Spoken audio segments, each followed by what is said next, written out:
Right now at noon, Highway 35 shut down as the fast-moving Grasshopper fire explodes overnight. Plus, Portland police searching for a suspect after an e-biker is shot in downtown Portland. What we know about their condition.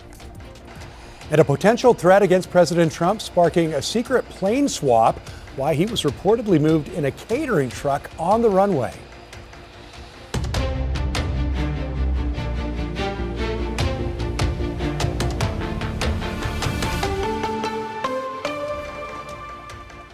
And taking a live look from our Timberline sky camera, you can see smoke from that fast-moving Grasshopper fire, which grew by more than 13,000 acres overnight.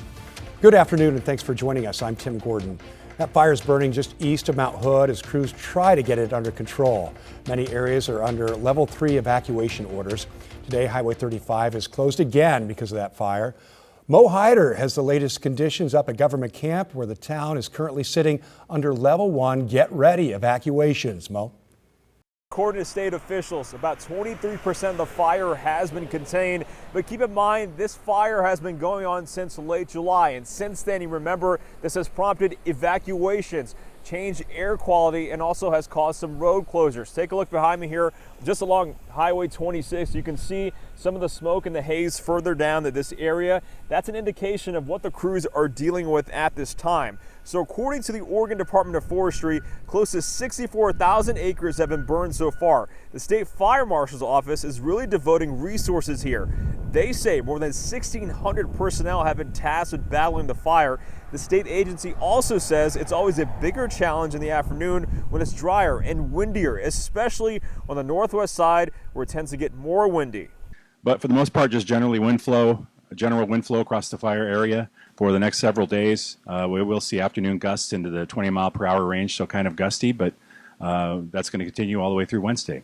And a major closure many people need to keep in mind is Highway 35. It has been closed in both directions, something to keep in mind if your commute involves going through this area. In Government Camp, Mo Hyder, KGW News. And resources assigned to the Grasshopper fire also provided some help on the Narrows, Mitchell, and Austin fires located southwest of the Grasshopper fire. This is a time lapse provided by the Oregon Hazards Lab. A level 3 go now evacuation has been issued for the Austin fire, although it's mostly in forest lands. The Harriet Lake area is just to the north of the fire. It's under a level 1 evacuation. Both the Austin and Mitchell fires broke out on Sunday.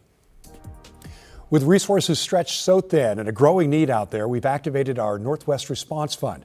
You could donate by scanning this QR code on your screen, and your donations go directly to the Red Cross to help those impacted by wildfires in eastern Washington and throughout Oregon.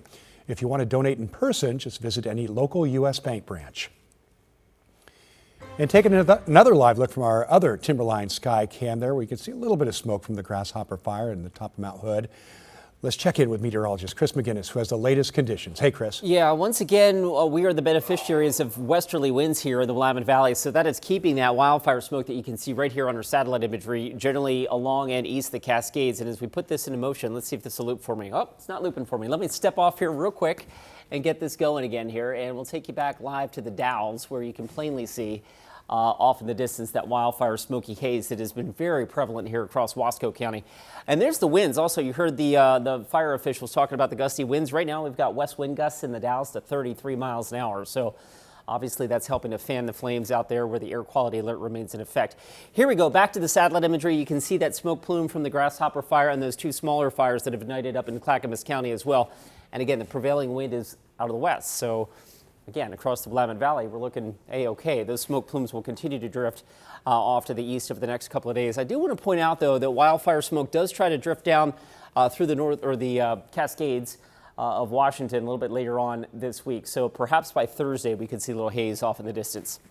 71 last check at PDX. Wilsonville is already up to 79, 76 in Salem, 78 in Eugene. And the plan for today, blue skies for the Willamette Valley. I've got a sunny and warm this afternoon, getting up to about 82. Of course, sunset tonight at 8:24. Back to you. Okay, Chris, thank you. New at noon, one person is dead after falling off a popular waterfall at Silver Falls State Park. Oregon State Police say it happened last night. Investigators say the person crossed into a closed-off area to take photos on top of South Falls when they slipped and fell into the water below. Well, life-saving efforts were made, but police say that person died at the scene. Their family has been notified.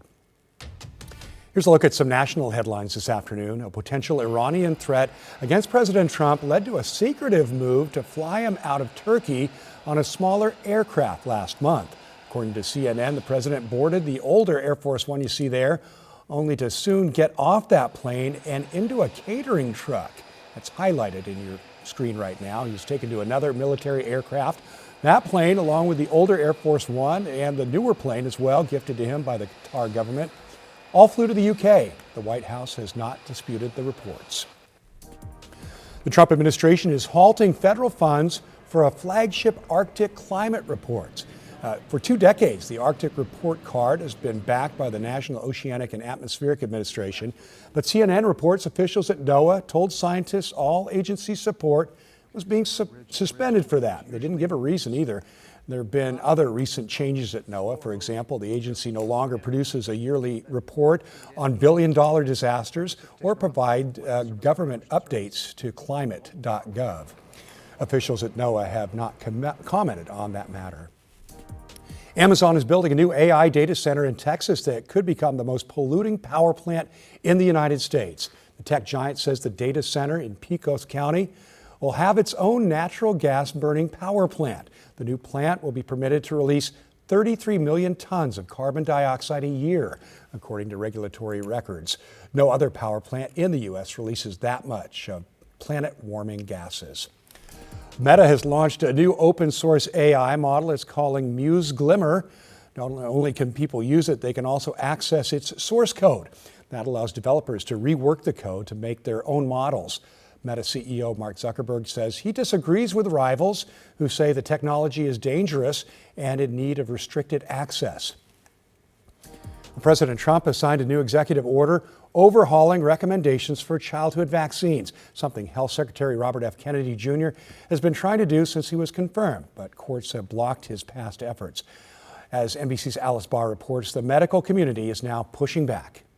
Something very important. President Trump wading back into the supercharged debate over childhood vaccines with a new executive order aiming to reduce the recommended number of vaccines from 18 to 11, despite a similar move being blocked in court earlier this year. The president noting parents can still choose to give their kids all 18. We're making recommendations that are strong, but it's up to the parents if they wish. The order recommends consulting with a doctor to decide on vaccines for illnesses including RSV, COVID, the flu, and hepatitis A and B. And it calls for spreading vaccinations out across more appointments and time, including splitting the MMR vaccine into 3 separate shots. The president suggested they could be lethal taken together, but asked if there was any evidence of that. What I've heard is that there are some people that say it is that way. The CDC says there's no published scientific evidence to back separating the shots, and the American Academy of Pediatrics said the changes would only cause confusion. This is just going to make it more and more difficult for people to get the vaccines that they need. And when President Trump pointed to a recent rise in autism for motivating the changes, the Academy underscored there has been no link between vaccines and autism in more than 40 large-scale studies. In over 7 countries, involving over 5 million children. I'm not sure that there is anything that has been as thoroughly looked at as this question about whether or not there is a link between autism and vaccines. And the answer is unequivocally no. Legal experts say the order will likely be challenged in court. In Washington, Alice Barr, NBC News.